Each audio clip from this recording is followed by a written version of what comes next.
اہل بیت علیہم السلام شام سے کربلا اور کربلا میں چند روز عزاداری کرنے کے بعد مدینے میں واپس آئے۔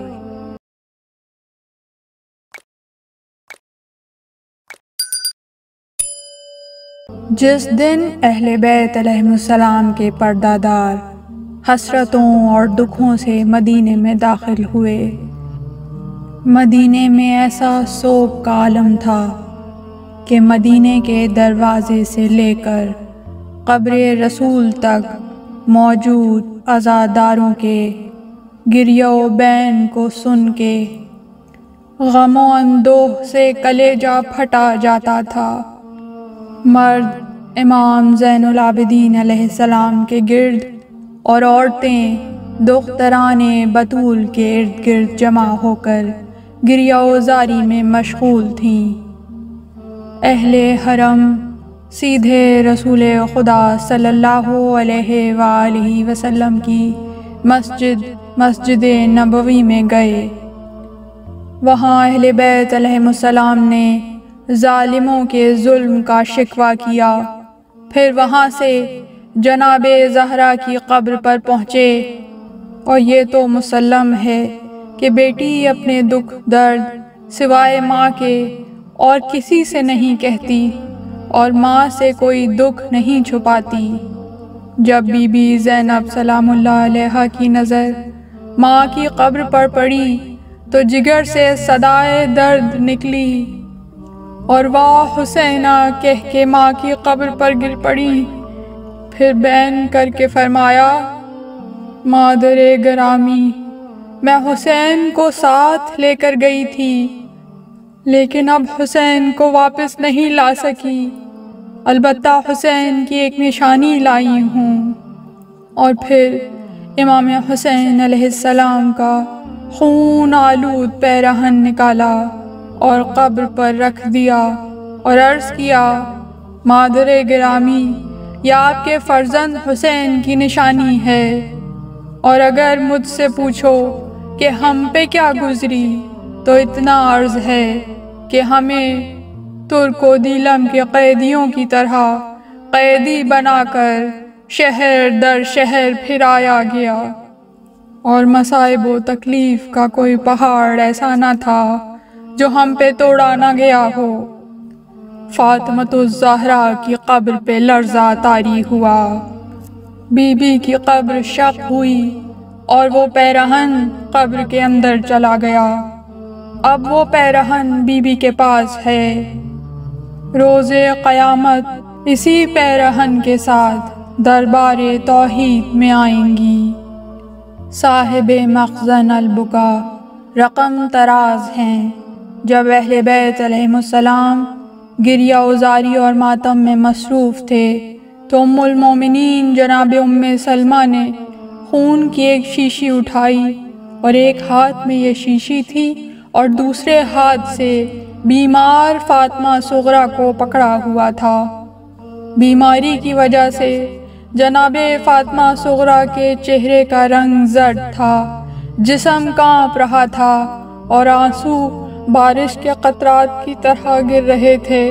جب اہل بیت کی نظر جناب فاطمہ صغریٰ پر پڑی اور بیمار بی بی کی نظر اپنی پھوپھی، بہنوں اور دیگر خواتین پر پڑی تو ایک مرتبہ گریے کا کہرام مچ گیا، چیخیں نکلی اور ماتم شروع ہو گیا، اور بی بی فاطمہ صغریٰ بے ہوش ہو گئیں۔ بی بی فاطمہ کبریٰ آگے بڑھیں، بہن کو ہوش میں لائیں، اور پھر گریہ کرنا شروع کیا، یہاں تک کہ خود پہ غشی طاری ہو گئی۔ باقی اہل حرم نے بھی ایک دوسرے کو گلے لگایا اور اپنے دکھوں کا حال ایک دوسرے کو سنایا۔ بی بی فاطمہ صغریٰ نے اپنی بہن فاطمہ کبریٰ سے اپنے دکھوں کا حال پوچھا۔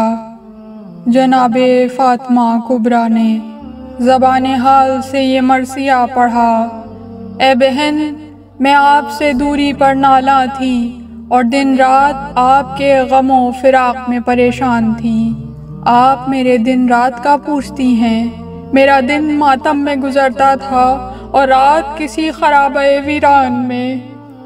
لبے فرات ہونے کے باوجود ہمارے شہداء بھی پیاسے چلے گئے اور ہم بھی پیاسے شام چلے گئے۔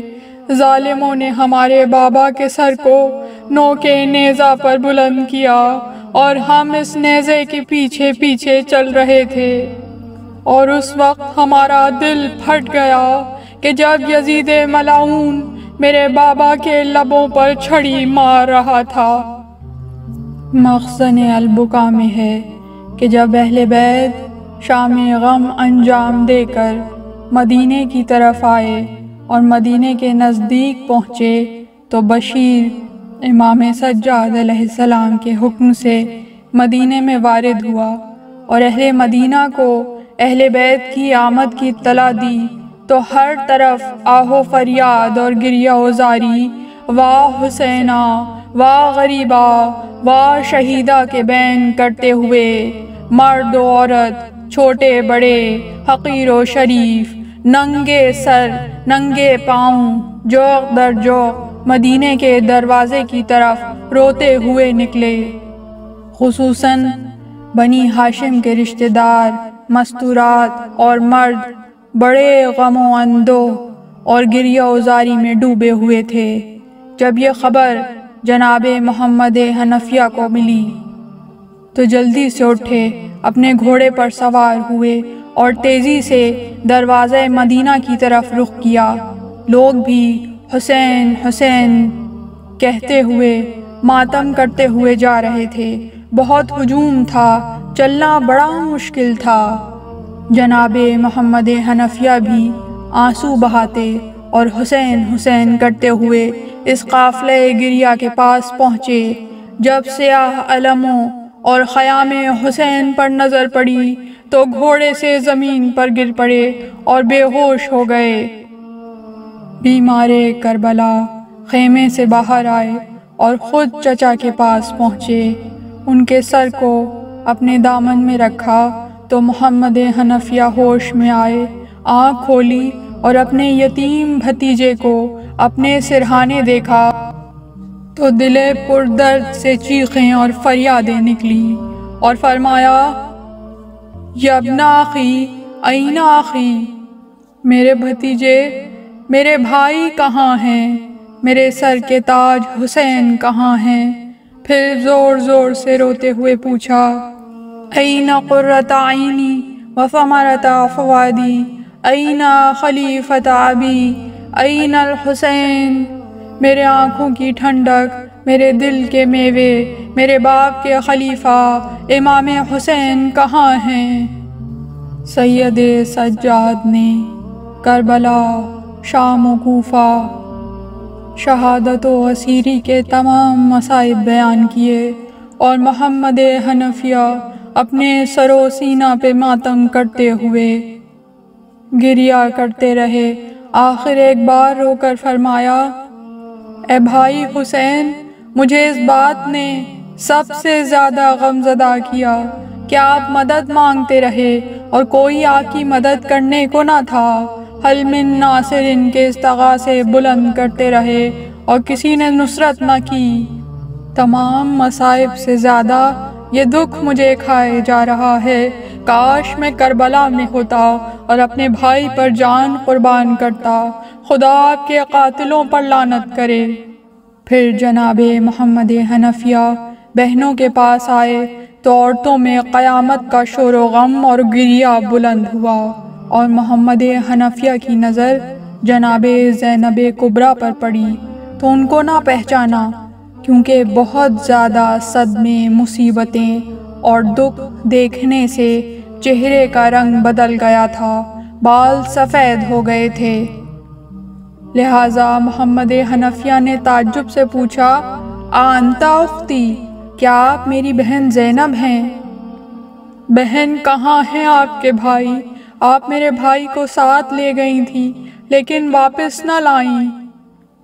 بی بی زینب نے فرمایا، میرے بھائی حسین کو غربت میں ایسا شہید کیا گیا کہ ان کا بدن مبارک کربلا میں خاک و خون میں غلطاں تھا۔ محمد حنفیہ واپس گھر آئے اور اپنے گھر کا دروازہ بند کر لیا اور 3 دن گھر سے باہر نہ نکلے۔ تیسرے دن گھر سے باہر نکلے اور اپنے گھوڑے پر سوار ہوئے اور بیابان کی طرف چلے گئے اور گم ہو گئے حتیٰ کہ مختار کے خروج تک غائب رہے۔ کئی دن تک مدینہ منورہ میں گریہ و بکا جاری رہا۔ امام حسین علیہ السلام کے گھر میں مجلس عزا اور ماتم ہوتا رہا۔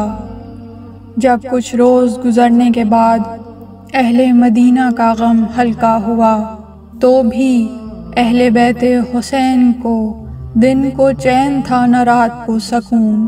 وہ ہمیشہ گریہ و زاری میں رہتے تھے، آنسو بہاتے تھے اور فریادیں بلند کرتے رہتے تھے۔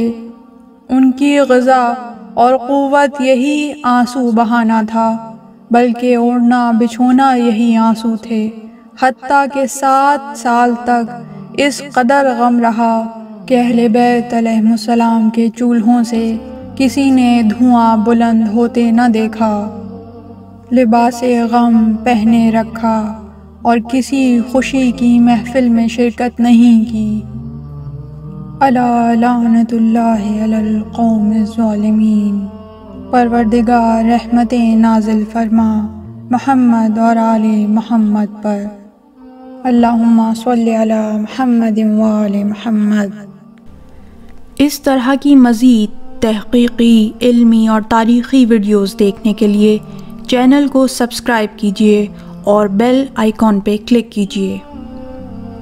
ویڈیو کو لائک کریں اور کامنٹس کے ذریعے بتائیے کہ آپ کو ویڈیو کیسی لگی۔ اگلی ویڈیو تک کے لیے خدا نگہدار۔